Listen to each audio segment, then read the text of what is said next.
Bonjour Gilles. Bonjour Perle. Bonjour. Nous sommes ravis de vous accueillir sur la scène du Hub Forum pour la première fois. Oui, bah écoute. Vous êtes à la tête du groupe TF1 depuis 2016, administrateur depuis 2009. Vous avez donc vu évoluer le paysage médiatique ces 10 dernières années. Alors justement, pour rester compétitif, pour rester innovant, vous avez initié un plan de transformation en interne au sein du groupe. Comment est-ce que vous avez porté cette révolution au sein des collaborateurs ? Bonjour à tous. En fait, une entreprise comme TF1 est à la fois une entreprise très moderne et en même temps, elle a plus de 30 ans d'existence. Donc, c'est 2500 collaborateurs, c'est 250 métiers extrêmement variés. Et au fil de temps, c'est quand même une ancienneté assez élevée, plus de 10 ans en moyenne. Donc l'idée, c'était effectivement de dire comment on se transforme, comment on se réinvente et comment on emmène tout le monde vers la révolution digitale et puis surtout, comment on réinvente aussi notre métier de la télévision. Alors, d'abord, j'ai commencé, parce que je crois beaucoup dans l'exemplarité, par nommer dans mon COMEX quelqu'un qui va incarner la transformation, en l'occurrence donc Christine Belin, qui a été nommée directrice de la stratégie du groupe, du développement et de la transformation. À partir de là, on a inventé, on a créé une réflexion sur un certain nombre de chantiers, alors assez classiques, je vous passe les détails, 26 chantiers, on a fait venir une boîte de conseil très spécialisée là-dedans, Etty Kearney, et les 26 chantiers, au fil de l'eau, se sont déroulés, qui allaient des trucs classiques sur les achats, mais en passant par exemple, si vous allez voir Le sens de la fête, je fais un peu de pub, le film, vous verrez TF1 Studio, parce qu'on a regroupé nos activités dans le cinéma, qui jusqu'alors étaient totalement dispersées dans l'entreprise. On a aplati les hiérarchies, parce qu'on avait certainement au fil du temps, comme on n'avait pas eu beaucoup de croissance, tendance à faire des chefs et des petits chefs, qui font que ça ralentit les décisions. Donc on est revenu à 5 niveaux de hiérarchie maximale, et c'est encore beaucoup, on est en train de penser à 4. Et puis, voilà, c'était ça la globalité de ce programme One Transfo, mais qu'on s'est dit, de toute façon, ce n'est pas suffisant, il va falloir l'enrichir, on va dire, d'un certain nombre d'autres considérations. Alors dans ces autres considérations, il y en a 4. La première, ça a été comment on embarque avec nous l'ensemble des collaborateurs en créant du changement. Et là, alors je vais faire un peu de publicité pour le Hub Institute. On a travaillé avec Hub Institute pour créer un programme qui s'appelle le Parcours Connect. Et ce parcours, c'est l'idée de faire bouger nos collaborateurs, surtout de les décloisonner. Les ouvrir sur le monde, leur donner l'opportunité à la fois de se rencontrer entre eux, parce que, croyez-le ou non, beaucoup de gens ne se connaissent pas à l'intérieur de l'entreprise. Et donc, c'est l'occasion aussi de se découvrir sur des modules de 3 jours, pendant lesquels on va leur proposer cette ouverture sur le monde digital, une ouverture sur le monde, et puis surtout du networking, puisque c'est des groupes de 20, et donc ils ont l'occasion, indépendamment de leur statut, de se mélanger avec d'autres collègues du groupe. Ce sont des jeux et des cas pratiques. Donc, par exemple, c'est concevoir un chatbot avec un expert en conception et en animation de chatbot. C'est de la visite d'entreprise. On va voir L'Oréal et son programme d'accélération de digital. C'est Prisma Press qui était aussi en train de se transformer, qui a les mêmes genres de problématiques que nous. Mais c'est aussi Smart VR, qui est un studio d'innovation qui est complètement dédié, on va dire, à la réalité virtuelle.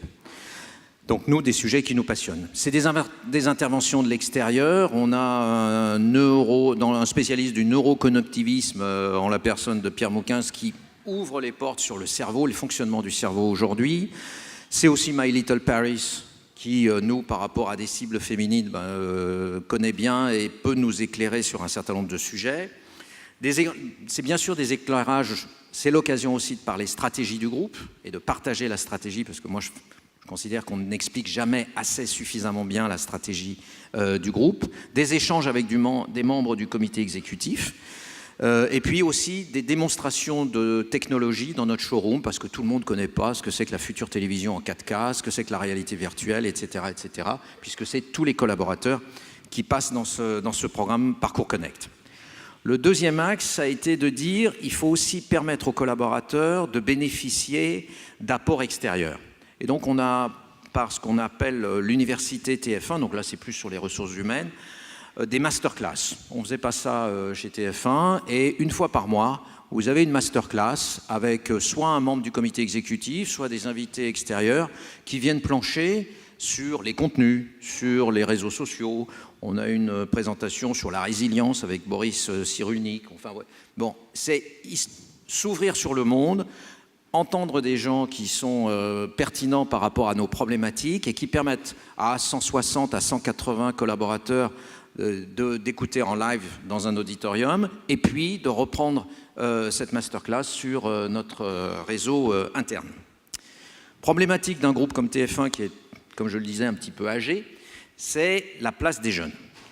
Et là, on a la même problématique que beaucoup d'entreprises un peu mûres, c'est-à-dire c'est comment des jeunes qui n'ont pas encore des responsabilités dans la boîte peuvent prendre la parole et donner des regards un peu différents. Donc, bien sûr, il y a les Shadow Comex. Alors, notre régie publicitaire a mis en place un Shadow Comex. On a créé finalement un groupe en leur donnant la possibilité de se réunir, de s'exprimer, qui s'est auto-intitulé le 3.0. Donc, c'est 30 ans ou moins, puisqu'on n'est pas jeune, mais on a quand même pas mal de gens de collaborateurs dans leurs années, dans les 20 ans. Qui peuvent se réunir, se voir. On a dédié un espace. L'idée étant qu'à la fois, c'est une source d'inspiration pour beaucoup, avec des programmes que, par exemple, le comité exécutif peut leur apporter, donc des programmes qu'on appelle un peu top-down, mais surtout des programmes bottom-up.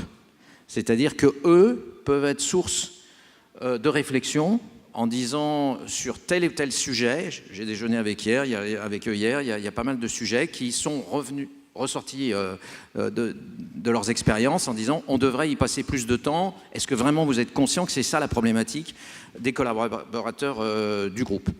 Et puis, peut-être dernier axe, c'est le programme d'intrapreneuriat, où là, on est parti d'une problématique de se dire, finalement, il y a beaucoup de talents dans notre entreprise, 250 métiers, il y a des gens qui sont des techniciens, il y a des gens qui sont évidemment des spécialistes de la télé, des contenus, mais de la publicité, du digital, etc., etc. Est-ce qu'il n'y en a pas certains qui ont envie de créer leur boîte ou d'avoir un projet entrepreneurial? Et est-ce que finalement, à l'intérieur de l'entreprise, on ne pourrait pas les aider? Et donc, on a mis en place ce projet avant l'été 2017. L'idée étant d'avoir un petit parcours de sélection pour les projets qui nous semblent être les plus intéressants. Et après, avec la promesse, enfin pour le gagnant ou celui qui sera lauréat ou celle qui sera lauréat, d'être accompagné pendant 4 mois par l'ensemble des services du groupe. C'est-à-dire la direction marketing, la direction financière, la direction des contenus, en fonction du sujet qui sera retenu, mais de dire, voilà, TF1 va essayer de m'accompagner, je suis un collaborateur de TF1, j'ai envie de faire quelque chose, et voilà, et TF1 va se mettre à son service. Donc très intéressant de voir que vous avez mis en place différents programmes qui s'adressent à tous les métiers de l'entreprise, à tous les niveaux hiérarchiques. Est-ce que vous avez travaillé aussi en écosystème peut-être un peu plus ouvert et vous êtes tourné vers des startups ?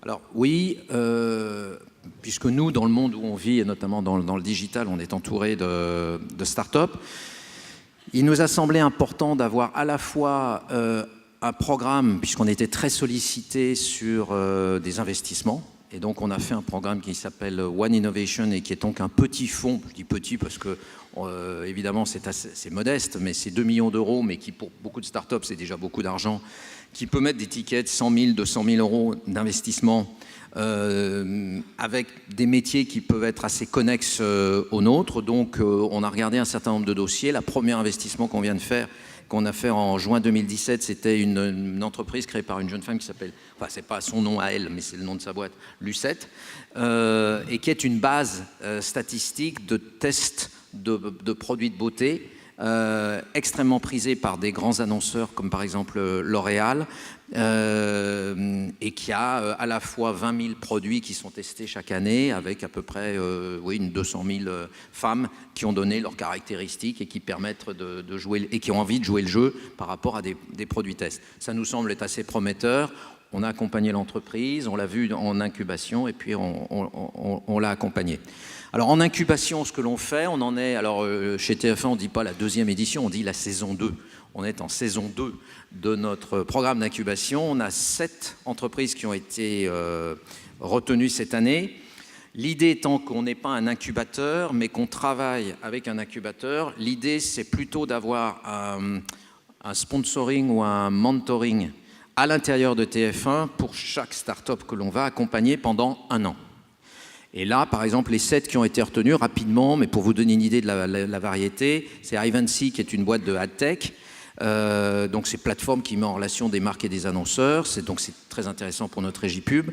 Swiper, c'est une formule d'un service de software as a service qui permet des formats push assez innovants, et notamment sur quand vous ouvrez votre téléphone et vous swipez, si vous acceptez de recevoir de la publicité, on va vous donner des choses ou des avantages en conséquence. Gamers Origins, c'est sur le e-sport, qui pour nous est une vraie problématique dans le digital, intéressante par rapport à nos annonceurs. What the Shop, c'est de la data, avec beaucoup de mesures sur la performance de nos data, et donc ça, essentiel pour nous. Wakatoon, c'est plutôt une boîte de contenu pour les enfants, qui permet de transformer des coloriages en dessins animés, et on a beaucoup de programmes jeunesse sur TF1. Et puis GIC, qui est une boîte de réalité virtuelle, c'est un studio de production sur la VR et la RA, et notamment par rapport à des chaînes comme Histoire ou Ushuaïa qui peuvent bénéficier de ce genre d'évolution. Donc des incubés qui sont très intéressants pour nous, l'idée étant que si jamais à la sortie de leur incubation on croit en eux, le fonds One Innovation peut éventuellement prendre une participation. Très bien, donc on voit d'un côté, on accompagne les collaborateurs, de l'autre, on travaille avec des startups. Pour conclure, comment est-ce que vous allez concrètement chercher justement des leviers de croissance et de développement pour le groupe TF1 aujourd'hui et puis peut-être pour les 2 ou 3 prochaines années? Oui, alors on est un acteur qui est à la fois grand par rapport au marché français, on est leader évidemment sur nos métiers de la télévision, mais à l'échelle de la planète, à l'échelle des GAFAN, etc., on est de petits acteurs, donc il faut rester extrêmement modeste. Donc l'idée, c'est à la fois de chercher des alliances pan-européennes. Moi, j'ai vu des modèles comme les Allemands ProSieben ou anglais qui nous ont pas mal séduits. Alors on vient de créer une alliance, notamment dans le domaine des MCN, donc les chaînes YouTube, avec les Allemands qui étaient en avance, ProSieben, sur Studio 71. On est rentré au capital au niveau mondial. C'est un MCN qui fait à peu près 6 milliards de vidéos vues par mois. Donc c'est le 3e ou le 4e leader mondial. On va introduire en France Studio 71, donc c'est aussi de la gestion de talent sur le web, ce qui pour nous rejoint aussi certains de nos métiers. Vous avez peut-être vu Norman et Cyprien sur TF1, c'est un peu cette idée-là. C'est se développer dans le digital avec des acquisitions d'entreprises, et on a acquis là en début d'année Minute Buzz, qui est l'un des grands acteurs en France de fabrication de vidéos digitales pour les annonceurs. Donc c'est l'idée de permettre à notre régie d'aller encore au-delà dans l'idée du brand content que nous vendons à nos annonceurs. Vous achetez pas simplement des spots sur une chaîne de télévision. Désormais, on peut vous aider à développer votre territoire de marque, aller beaucoup plus loin grâce et notamment à des acteurs comme Minute Buzz. Et puis enfin, c'est regarder encore plus loin avec des partenariats comme Netflix, on est producteur aussi. Donc c'est aussi s'ouvrir sur à la fois les GAFAN qui sont à la fois des partenaires, parce qu'on fait des Facebook Live, on fait pas mal de choses avec YouTube, en essayant de s'associer le plus intelligemment possible, et notamment avec Netflix ou Amazon, puisque désormais, vous le savez, ces géants rentrent dans les contenus. Et donc, en tant que producteur et diffuseur, on peut aussi avoir un rôle à jouer. Merci beaucoup de nous avoir partagé votre vision et ces belles initiatives. Et puis, on se donne rendez-vous peut-être dans quelques mois ou dans quelques années pour faire un petit peu le bilan de tout ça. Ouais, enfin, moi, je vous donne rendez-vous ce soir. Il y a le match de foot. C'est important, c'est sur TF1. Et si on est qualifié, c'est la Coupe du Monde 2018. Merci. Merci.